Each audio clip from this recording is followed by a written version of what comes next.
The topic is laxatives and purgatives. Purgatives are also known as cathartics. Laxatives के कारण formed stool का evacuation होता है bowel से. Bowel means large intestine. ठीक है, तो दो टाइप के ड्रग्स है. पहला लैक्सेटिव्स. लैक्सेटिव के कारण फॉर्म्ड स्टूल का इवैक्यूएशन होता है. लैक्सेटिव का माइल्ड एक्शन होता है. और जो परगेटिव्स है, ठीक है, purgatives also known as cathartics. ठीक है, ये वाटरी स्टूल का इवैक्यूएशन करवाते हैं.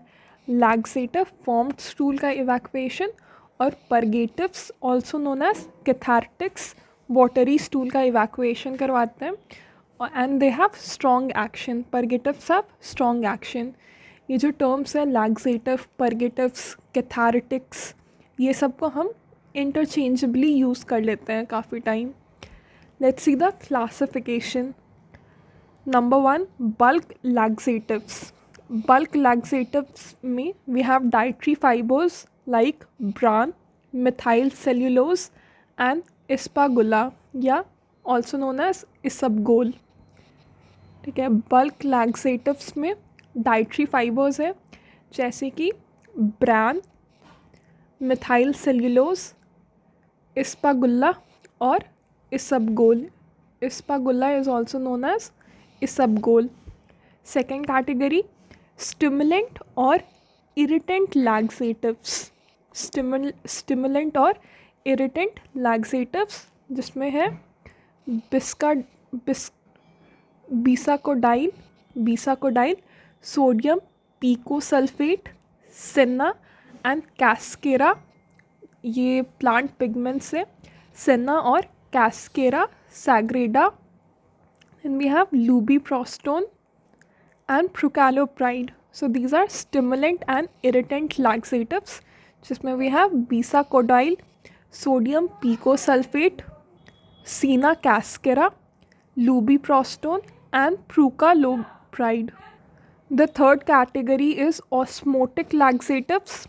Osmotic laxatives में we have magnesium sulfate, magnesium hydroxide, magnesium sulfate and magnesium hydroxide, sodium phosphate and sodium sulfate, sodium sulfate and sodium phosphate and sodium sulfate, lactulose, lactilol and polyethylene glycol. These are osmotic laxatives. Magnesium sulfate, magnesium hydroxide, sodium phosphate, sodium sulfate, lactulose, lactilol and polyethylene glycol. Then we have fourth category, that is stool softeners और emollient laxatives. ठीक है, stool softeners में we have liquid paraffin and docusades. ठीक है, तो चार categories है, चार क्लासिफिकेशन है ड्रग्स के. बल्क लैक्सेटिव्स जिसमें डाइटरी फाइबर्स आते हैं जैसे कि bran, methyl cellulose, ispaghula. Then stimulant या irritant laxatives in which we have bisacodyl, sodium picosulfate, senna cascara, lubiprostone and prucalopride.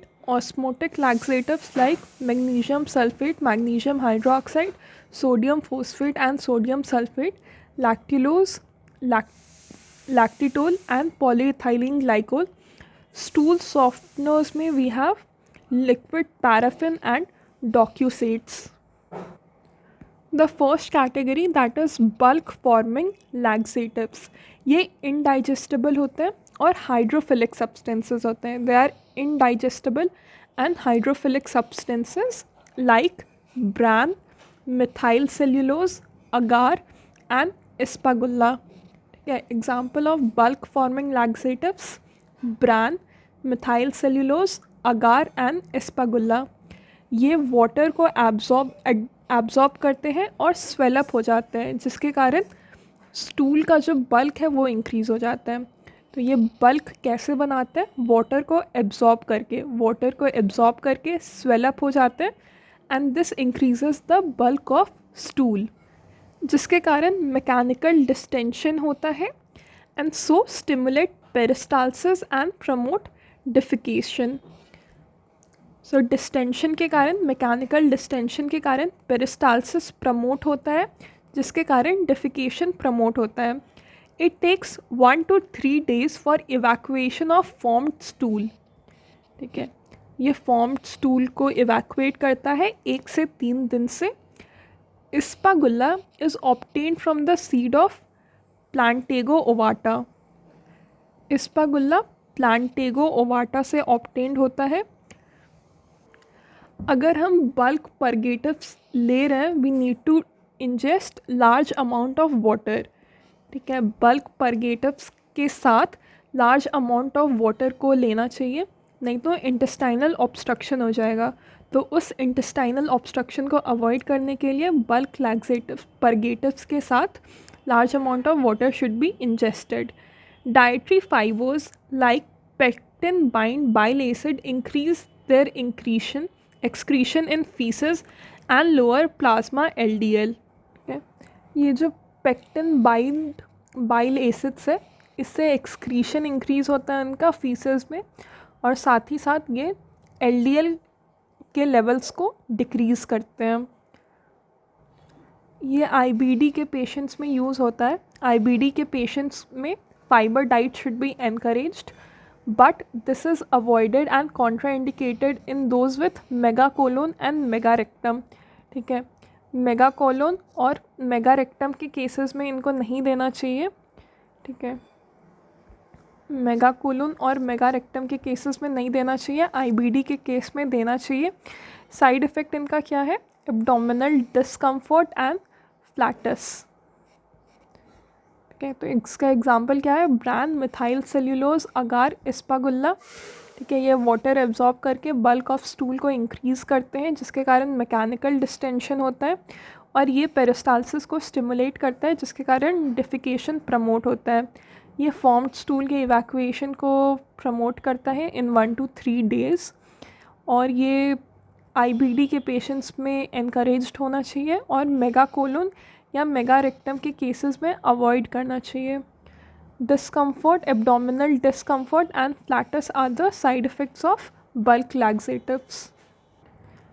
The second category is stimulant और irritant laxatives. Stimulant और irritant laxatives, इनका direct action होता है enteric neurons और GI mucosa पे।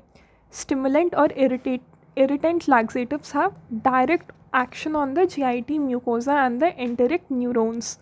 ये prostaglandin levels को और साइक्लिक एडेनोसाइन मोनोफॉस्फेट लेवल्स को इंक्रीज़ करता है। Okay, so they increase prostaglandin and cyclic AMP levels, but inhibit करता है Na+K+ ATPase के एक्टिविटी को। ओके, तो ये जो स्टिमुलेंट या इरिटेंट लैक्सेटिव है, ये PG और कैम्प के लेवल्स को इंक्रीज़ करता है, Na+K+ ATPase को इनहिबिट करता है, जिसके कारण इंक्रीज्ड सीक्रेशन ऑफ वाटर और इलेक्ट्रोलाइट्स होता है। म्यूकोजा से वाटर और इलेक्ट्रोलाइट्स का सीक्रेशन इंक्रीज होता है, and this will stimulate peristalsis, and they causes evacuation of semi fluid stools. वो जो बल्क लैक्सेटिव्स थे वो फॉर्म्ड स्टूल्स को इवैक्यूएट करते थे, और ये stimulant laxative semi fluid stools को इवैक्यूएट करते हैं। क्रॉनिक यूज़ के कारण एटोनिक कोलोन हो सकता है। ठीक है, तो साइड इफ़ेक्ट ये है कि क्रॉनिक यूज़ के कारण एटोनिक कोलोन हो सकता है। Large doses may cause loss of fluid and electrolytes. ठीक है, लार्ज डोज में loss of fluid and electrolyte, and they are contraindicated in pregnancy, क्योंकि इसके ये मसल कॉन्ट्रैक्शन करवाता है, तो इसके कारण अगर यूटेरस का भी कॉन्ट्रैक्शन हो सकता है, सो इसलिए they are contraindicated in pregnancy. जबकि जो बल्क लैक्सेटिव्स था, they were given in case of constipation in pregnant womens. ठीक है, तो स्टिमुलेंट या इरिटेंट लैक्सेटिव्स का डायरेक्ट एक्शन होता है GI म्यूकोजा और एंटेरिक न्यूरॉन्स में। ये प्रोस्टाग्लैंडिन्स के लेवल को इंक्रीज़ करता है, साइक्लिक AMP को इंक्रीज़ करता है, Na+K+ ATPase को इनहिबिट करता है। ये सारे एक्शंस के कारण वाटर और इलेक्ट्रोलाइट का सीक्रेशन इंक्रीज़ हो जाता है, और इसके कारण पेरिस्टाल्सिस स्टिमुलेट होता है। इनके कारण सेमी फ्लूइड स्टूल्स इवैक्यूएट होता है। साइड इफ़ेक्ट ये है कि इनके क्रॉनिक यूज़ के कारण एटोनिक कॉलोन हो सकता है, ठीक है। लार्ज डोजेस के कारण loss of fluid and electrolytes हो सकता है। And stimulant laxatives are contraindicated in pregnancy, क्योंकि ये यूटरस को भी स्टिमुलेट कर सकता है। एग्जाम्पल्स क्या है? Bisacodyl, sodium picosulfate, prucalopride, lubiprostone and anthraquinone derivatives. So these are the examples of stimulant या irritant. Laxatives are bisacodyl, sodium picosulfate, prucalopride, lubiprostone and anthraquinone derivatives.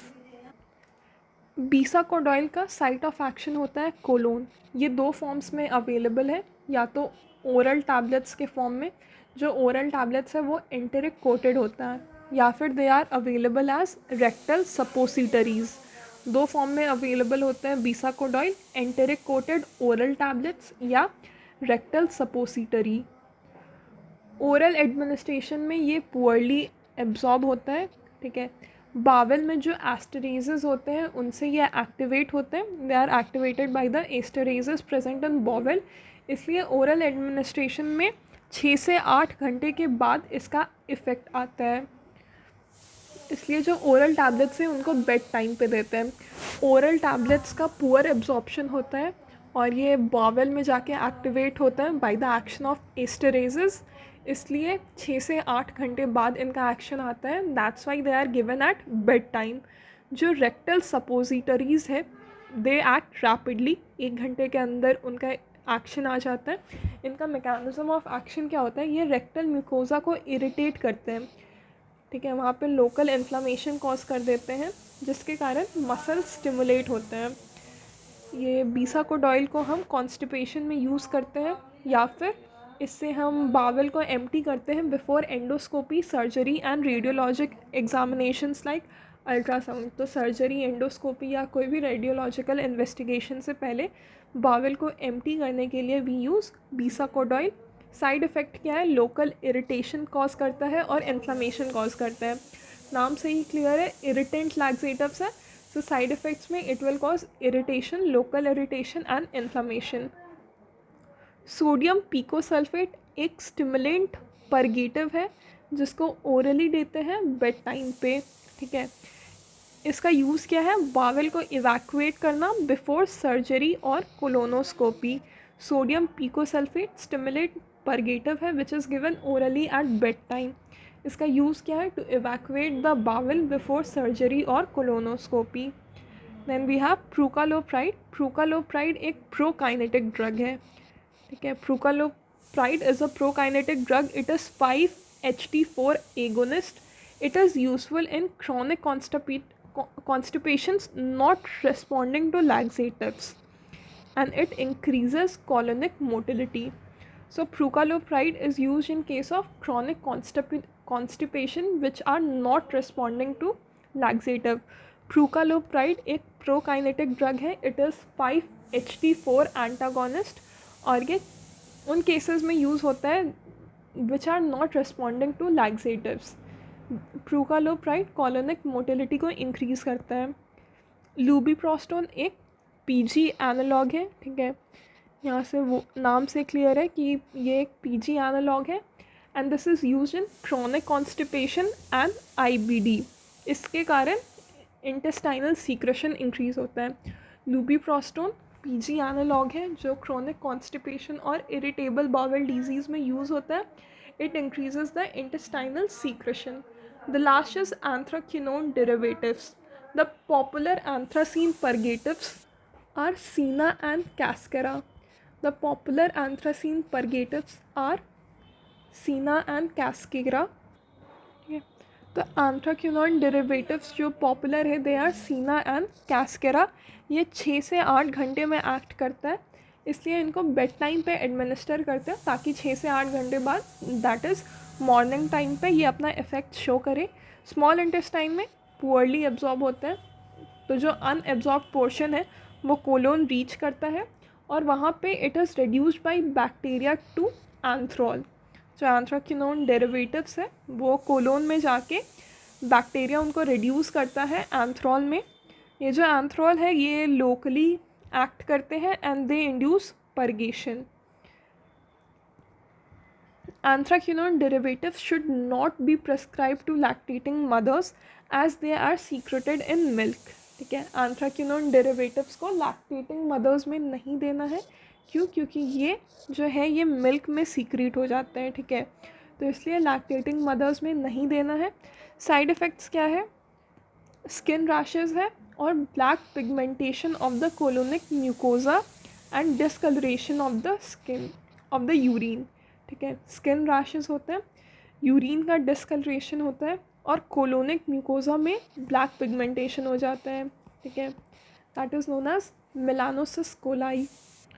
प्रोलोन्ज्ड use के कारण कोलोनिक एटोनी होता है। तो ये जो स्टिमुलेंट या इरिटेंट लैक्सेटिव्स थे इनका एग्जांपल है bisacodyl, sodium picosulfate, prucalopride, lubiprostone and anthraquinone derivatives like senna and cascara. The third category is stool softeners or emollient laxative. Stool softeners are also known as emollient laxatives. पहला example docusate. Common docusate salts are DOSS. DOSS stands for dioctyl sodium sulfosuccinate. DOSS stands for dioctyl sodium sulfosuccinate and dioctyl calcium sulfosuccinate। तो docusate जो common docusate salts हैं they are dioctyl sodium sulfosuccinate and dioctyl calcium sulfosuccinate. These are anionic surfactants. They lower the surface tension of stool, thereby causing the accumulation of fluid and fatty substances, thus softening the stools. तो ये जितने भी stool softeners हैं ये stool के surface tension को decrease करते हैं और सरफेस टेंशन डिक्रीज़ होने के कारण जो फ्लूइड है और फैटी सब्सटेंसेस है वो एक्यूमुलेट कर जाते हैं जिसके कारण स्टूल सॉफ्ट हो जाता है। ये 1 से 3 दिन में इनका एक्शन होता है। इनको ओरली एडमिनिस्टर करते हैं या एज रिटेंशन इनीमा। ठीक है, 2 वे में एडमिनिस्टर कर सकते हैं, या तो ओरली या रिटेंशन इनीमा से। Docusates increase the absorption of liquid paraffin, hence should not be given together. So docusate और लिक्विड पैराफिन को साथ में नहीं देना चाहिए क्योंकि डॉक्यूसेट लिक्विड पैराफिन के एब्जॉर्प्शन को इंक्रीज़ करता है। Then the second drug in stool softeners is liquid paraffin. Liquid paraffin mineral oil है and this is administered orally. ठीक है, लिक्विड पैराफिन मिनरल ऑयल है जिसको हम ओरली एडमिनिस्टर करते हैं। ये स्टूल को सॉफ्ट करता है। It also has a lubricant effect which helps in smooth defecation. Liquid paraffin एक मिनरल ऑयल है जिसको ओरली एडमिनिस्टर करते हैं। It also has a lubricant effect, L for liquid, L for lubricant, जिसके कारण स्मूथ डिफिकेशन होता है। ये उन पेशेंट्स में यूज़फुल होते हैं जिनमें कार्डियक डिजीज़ है क्योंकि it prevents straining during defecation. ठीक है, तो ये कार्डियक डिजीज़ वाले पेशेंट्स में यूज़फुल होते हैं क्योंकि लिक्विड पैराफिन के कारण स्ट्रेनिंग प्रिवेंट होता है। एडवर्स इफ़ेक्ट क्या क्या है लिक्विड पैराफिन के? Number 1, lipid pneumonia may occur due to entry of drug into the lungs। अगर लिक्विड पैराफिन लंग्स में एंटर कर जाए तो उसके कारण लिपिड निमोनिया होता है। इसलिए liquid paraffin should not be given at bed time और इन लाइंग डाउन पोजीशन। ठीक है, तो we have to make sure कि ये जो लिक्विड पैराफिन है ये लंग्स में नहीं एंटर करे। ठीक है, अगर हम बेड टाइम पे देते हैं या लाइंग पोजीशन पे देते हैं तो लंग में एंटर होने का चांस ज़्यादा होता है जिसके कारण लिपिड निमोनिया हो सकता है। लॉन्ग टर्म यूज़ के कारण vitamin A, D, E, K का मैल एब्जॉर्प्शन होता है। जो भी फैट सॉल्युबल विटामिन्स है vitamin A, D, E, K उनका मैल एब्जॉर्प्शन होता है। And the third adverse effect is leakage of faecal matter through anal sphincter may lead to soiling of clothes. ठीक है, एनल स्पिंचर के थ्रू जो stool है वो लीक करेगा जिसके कारण कपड़ा गंदा हो सकता है. This was about stool softeners in which we have docusades and liquid paraffin. The fourth category of drug is osmotic laxatives. Osmotic laxatives are salts of magnesium, sodium and potassium. Okay, so these are salts of magnesium, sodium and potassium. Those having magnesium or phosphate are known as saline laxatives. और इसमें भी एक category है saline laxatives का. Saline laxatives में we have magnesium and phosphate के salts. Osmotic purgatives क्यों बोलते हैं? क्योंकि ये वाटरी स्टूल को इवैक्यूएट करवाएगा. तो osmotic purgatives are given orally early morning on empty stomach with plenty of water. ठीक है, तो ऑस्मोटिक परगेटिव्स को प्लेंटी ऑफ वाटर के साथ खाली पेट सुबह में देना चाहिए. And this is given orally. They act on small and large intestine within 1 to 3 hours. They are not absorbed in the gut. Gut में एब्जॉर्ब नहीं होते हैं, स्मॉल इंटेस्टाइन और लार्ज इंटेस्टाइन पे एक्ट करते हैं. They draw fluid into the lumen by osmotic activity. ठीक है, तो ऑस्मोटिक एक्टिविटी के कारण जो फ्लूइड होता है वो ल्यूमेन में ड्रॉ होता है. ठीक है, these osmotic laxatives have osmotic activity जिसके कारण फ्लूइड लूमेन में आता है which will distend the bowel and stimulate peristalsis. And then there will be evacuation of watery stool in 1 to 3 hours. लैक्टिलोज जो है कोलोनिक बैक्टीरिया लैक्टिलोज को एसिडिक प्रोडक्ट में convert करता है. कोलोनिक बैक्टीरिया लैक्टिलोज को एसिडिक प्रोडक्ट में कन्वर्ट करता है. These acidic product reduce luminal pH in the colon. ठीक है, एसिडिक प्रोडक्ट है तो उसके कारण जो लूमेन का पीएच है वो कम हो जाएगा. And thus ammonia is converted to NH4 ions and which is not absorbed in the gut. तो एसिडिक कंडीशन के कारण ये जो अमोनिया है ये अमोनियम आयन में चेंज हो जाएगा और ये जो अमोनियम आयन है ये गट में एब्जॉर्ब नहीं होता है जिसके कारण ब्लड अमोनिया लेवल डिक्रीज़ हो जाएगा.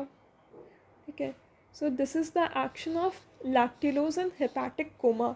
लैक्टिलोज एसिडिक प्रोडक्ट में चेंज हो जाता है due to the action of colonic bacteria. Acidic product के कारण पीएच कम होता है. पीएच कम में जो अमोनिया है that is converted to ammonium ion. Ammonium ion gut से एब्जॉर्ब नहीं होता है जिसके कारण ब्लड में अमोनिया का लेवल कम हो जाता है. ये जो मैग्नीशियम सॉल्ट्स है ये चॉलीसिस्टोकाइनिन का भी रिलीज़ करवाते हैं. ठीक है, to mask the bitter taste they are often administered with fruit juice. Osmotic laxatives का बिटर टेस्ट होता है इसलिए इनको हम फ्रूट जूस के साथ देते हैं.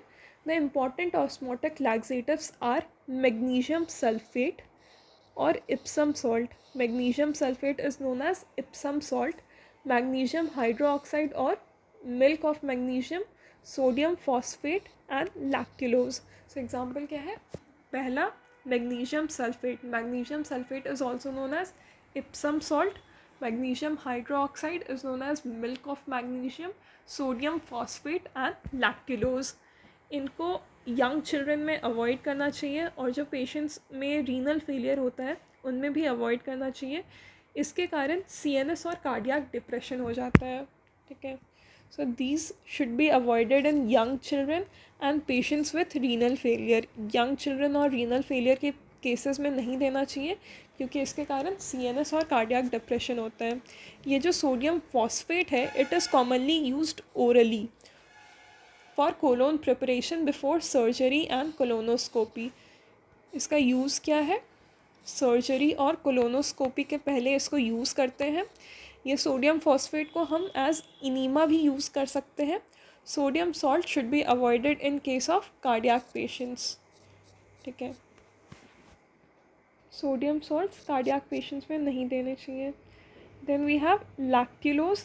Lactulose is a disaccharide of fructose and galactose. So fructose और गैलेक्टोज से लैक्टिलोज बनता है. लैक्टिलोज लिक्विड फॉर्म में भी अवेलेबल होता है, पाउडर फॉर्म में भी अवेलेबल होता है. ओरल एडमिनिस्ट्रेशन पे it is not absorbed through GI mucosa. Orally दोगे तो it is not absorbed through GI mucosa. जो कोलोनिक बैक्टीरिया है इनको एसिडिक प्रोडक्ट में चेंज कर देते हैं. अब ये जो एसिडिक प्रोडक्ट है it will exert osmotic effect. ठीक है, मतलब ये ल्यूमेन में फ्लूइड को ड्रॉ करेंगे जिसके कारण ल्यूमेन डिस्टेंट होगा and this is useful in constipation. It produces soft to loose stool. ठीक है, सॉफ्ट टू लूज स्टूल्स, और इनको हम कॉन्स्टिपेशन इन चिल्ड्रन और प्रेग्नेंट वुमेन में यूज़ करते हैं. लैक्टिलोज को चिल्ड्रन और प्रेग्नेंट वुमेन के केस में यूज़ करते हैं. Lactulose is also used in hepatic coma to reduce blood ammonium levels. The side effect include abdominal discomfort and flatulence. So lactulose जो है वो गैलेक्टोज और फ्रुक्टोज का डाइसैकेराइड है. ये पाउडर के फॉर्म में भी अवेलेबल होता है, लिक्विड फॉर्म में भी अवेलेबल होता है. ओरली देने पे ये एब्जॉर्ब नहीं होता है through GI mucosa. Colonic bacteria इसको एसिडिक प्रोडक्ट में चेंज करते हैं, और ये जो एसिडिक प्रोडक्ट्स हैं these will exert osmotic effect, जिसके कारण लूमेन में फ्लूइड आएगा, जिसके कारण जो लूमेन है वो डिस्टेंट होगा and this will help in constipation. इनको हम चिल्ड्रन और प्रेग्नेंट वुमेन में यूज़ करते हैं. हेपाटिक कोमा में भी लैक्टिलोज यूज़ होता है. साइड इफ़ेक्ट है abdominal discomfort and flatulence. Then we have lactitol. Lactitol का जो एक्शन है वो लैक्टिलोज के सिमिलर है. ये इनको हम कॉन्स्टिपेशन और हेपाटिक एंसेफेलोपैथी में यूज़ करते हैं. लैक्टिलोल को कॉन्स्टिपेशन और हेपाटिक एंसेफेलोपैथी में यूज़ करते हैं. Then the last is polyethylene glycol. Polyethylene glycol एक ऑस्मोटिक लैक्सेटिव है which is used to evacuate the bowel prior to surgical, radiological and endoscopic procedures. Polyethylene glycol PEG एक osmotic laxative है, और इसको हम सर्जरीज, रेडियोलॉजी और endoscopic procedures के पहले यूज़ करते हैं. ये पाउडर और सोल्यूशन दोनों फॉर्म में अवेलेबल होता है.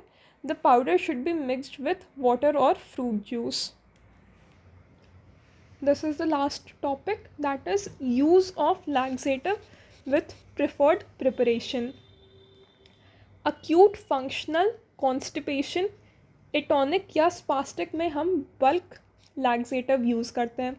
अक्यूट फंक्शनल कॉन्स्टिपेशन या इडियोपैथिक कॉन्स्टिपेशन, एटॉनिक हो या स्पास्टिक हो, उसमें हम बल्क लैक्सेटिव यूज़ करते हैं. To prevent straining during defecation in patients with cardiovascular diseases, eye surgery या हर्निया, इन केसेस में हम डॉक्यूसेट्स या बल्क लैक्सेटिव यूज़ करते हैं. ठीक है, स्ट्रेनिंग को अवॉइड करने के लिए डॉक्यूसेट या bulk laxative. Docusate stool softener है. In patients with hepatic coma to reduce blood ammonium level lactulose use करते हैं.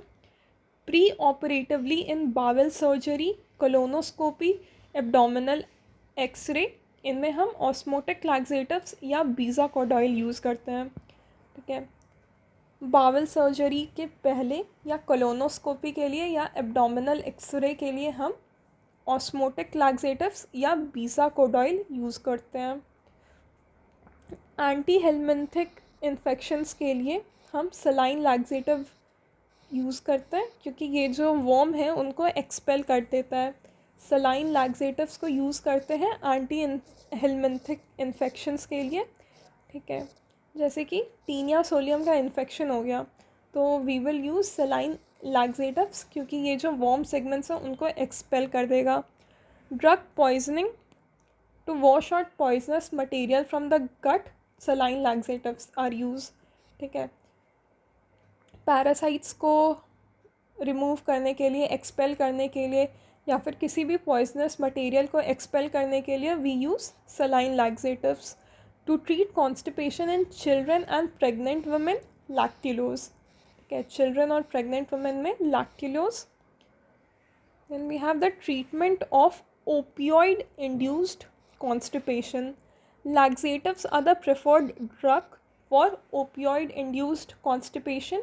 If patient does not respond to laxative, opioid antagonist are used. ठीक है, opioid antagonist like methyl naltrexone and naloxone can be used. ठीक है, तो drug of choice क्या है, prefer क्या करते हैं, लैक्सेटिव्स.